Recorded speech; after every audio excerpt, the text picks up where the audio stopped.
गंगा नदी के तट पर बसे काशी नगर में एक प्रसिद्ध संत आचार्य वेद प्रकाश अपने शिष्यों को धार्मिक कथाएं सुनाते थे। वेदों और पुराणों के ज्ञानी आचार्य के पास हर जिज्ञासा का उत्तर था। एक दिन उनके पास एक बालक आया जिसका नाम अंशुमान था। वह बालक बहुत ही उत्सुक प्रवृत्ति का था और हर विषय को गहराई से जानने की इच्छा रखता था। गुरुदेव, अंशुमान ने विनम्रता से प्रणाम कर पूछा, हम हर वर्ष महाशिवरात्रि का पर्व मनाते हैं, लेकिन इसका असली रहस्य क्या है?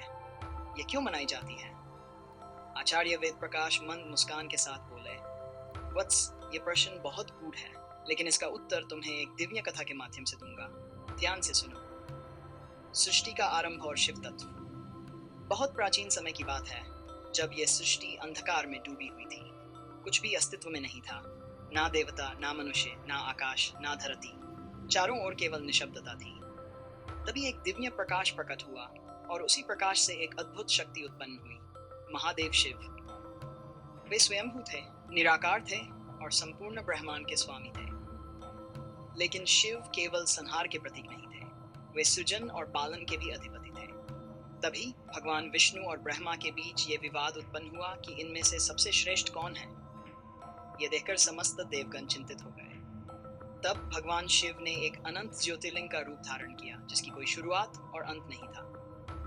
उन्होंने कहा, जो भी इस प्रकाश स्तंभ के आदि और अंत को खोज लेगा, वही सबसे श्रेष्ठ होगा।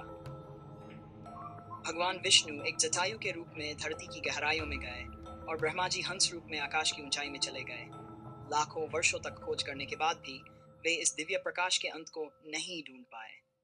तब उन्होंने समझा कि शिव ही परब्रह्म है, वे न आदि हैं न अंत। यही रात थी जब महादेव का ये रूप प्रकट हुआ था और इसलिए इसे महाशिवरात्रि के रूप में मनाया जाता है। इस दिन शिव को रात्रि जागरण, अभिषेक और भजन कीर्तन से प्रसन्न किया जाता है। शिव और माता पार्वती का विवाह। अंशुमान बड़े ध्यान से सुन रहा था। उसने जिज्ञासावश पूछा, गुरुदेव, लेकिन कई लोग ये भी कहते हैं कि महाशिवरात्रि भगवान शिव और माता पार्वती के विवाह का दिन है। क्या यह सत्य है? गुरुदेव ने मुस्कुराते हुए कहा, हाँ वत्स, एक और कथा है जो महाशिवरात्रि से जुड़ी हुई है। माता पार्वती, जो पूर्व जन्म में सती थी, भगवान शिव से अत्यंत प्रेम करती थी। लेकिन जब राजा दक्ष ने भगवान शिव का अपमान किया तो माता सती ने अपने प्राण त्याग दिए। सती के वियोग में भगवान शिव ध्यानमग्न हो गए। कालचक्र चलता रहा और सती ने हिमालय राज की पुत्री पार्वती के रूप में पुनर्जन्म लिया। उन्होंने घोर तपस्या की, कई वर्षों तक कठोर उपवास किया और अंततः भगवान शिव को प्रसन्न किया। इस शुभ रात्रि को शिव और पार्वती का दिव्य विवाह संपन्न हुआ। इसीलिए महाशिवरात्रि को विवाहोत्सव के रूप में भी मनाया जाता है। इस दिन भक्तजन व्रत रखते हैं और भगवान शिव एवं माता पार्वती की पूजा अर्चना करते हैं, ताकि उन्हें वैवाहिक सुख, समृद्धि और कल्याण प्राप्त हो। समुद्र मंथन और विषपान। अंशुमान अभी भी संतुष्ट नहीं था। उसने एक और प्रश्न किया, गुरुदेव, क्या महाशिवरात्रि का संबंध समुद्र मंथन से भी है? गुरुदेव ने सिर हिलाया और बोले, हाँ वत्स, महाशिवरात्रि से जुड़ी एक और महत्वपूर्ण कथा है। जब देवताओं और असुरों ने अमृत पाने के लिए क्षीरसागर का मंथन किया, तो समुद्र से अमृत के पहले एक भयंकर हलाहल विष निकला। ये विष इतना प्रचंड था कि इसे समस्त ब्रह्मांड नष्ट हो सकता था। देवता और असुर भयभीत हो गए और भगवान शिव की शरण में गए। शिवजी ने अपने करुणामय हृदय से संपूर्ण सृष्टि को बचाने के लिए उस विष को अपने कंठ में धारण कर लिया। माता पार्वती ने शिवजी के कंठ को पढ़ लिया ताकि विष उनके शरीर में न फैल सके। इस विष के प्रभाव से भगवान शिव का कंठ नीला पड़ गया और तभी से वे नीलकंठ कहलाए।